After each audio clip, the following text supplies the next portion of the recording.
It's April 9. The war has been going on for more than a year now, and the majority of Ukrainian soldiers and officers are people who joined the army in the first few weeks or even the first few days of the war.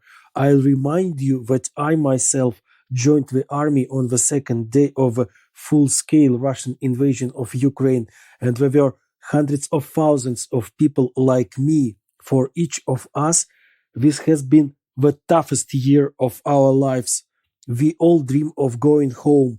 I've sworn to myself a million times that I never go to Iraq, Gaza, or anywhere else in those directions that I used to visit before the war. And I promised to myself that I'll always stay at home. I don't know if I'll keep those promises, but I give them to myself regularly. That's how much I want to go home. And everyone around me also dreams of going home. Everyone is dreaming to get back to their spouses, children, cats, dogs, parents, siblings, unfinished business, unwatched movies, and unread books at home. Everyone talks about how much they want to go home. However, I don't know of any soldier or officer who has taken their full allotted leave. Here are few quick facts. Every service person is entitled to leave. It's 10 days paid by the state and can be spent with family. Additionally, there is the possibility of obtaining additional leave if you get married, if your loved ones are ill, if you need to attend the funeral of your relative. A sick or injured soldier can stay home for a month or more after treatment. But almost no one stays at home for their hard-earned vacation for more than 3 to 5 days. Everyone returns to the front earlier. One soldier with whom I served in one unit not so long ago went home for his first vacation in more than a year, but he stayed at home for only 3 days. On the fourth day, he ran away and went back to the front.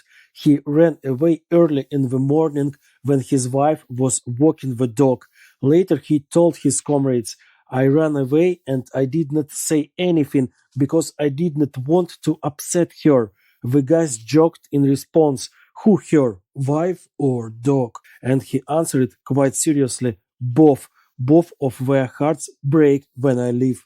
Soldiers leave for the front earlier when they allotted vacation time because they feel that they are needed by their comrades and they know that they should be on the front lines when their country is in danger. It is very difficult to explain, but you just understand that now is not the time to be at home, not the time to be with loved ones, that now you need to be far away from them. To be where it's dangerous and scary, where people are being killed and maimed. It's necessary for the sake of your loved ones to ensure that Russian invaders don't reach them. And one more important point. I'm going to talk about very personal things now, but it is necessary to understand what we, soldiers of Ukrainian army, who have served more than a year in a very bloody and terrible war, what we are all feeling now.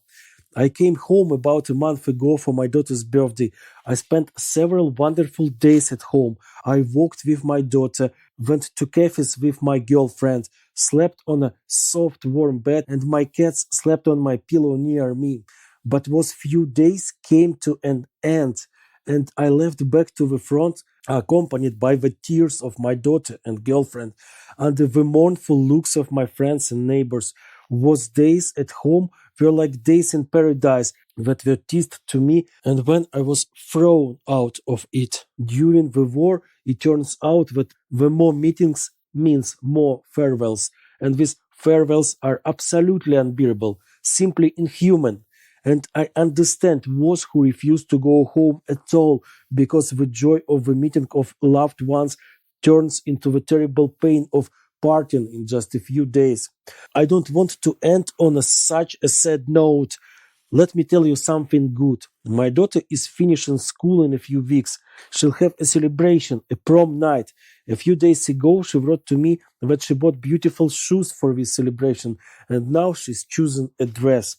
And you know what? Neither the shoes nor the dress would have been possible if it weren't for the listeners of my podcast who are supporting my work and my family. My daughter will be dressed up and happy on her prom night thanks to you, only you. And that means it was all worth it.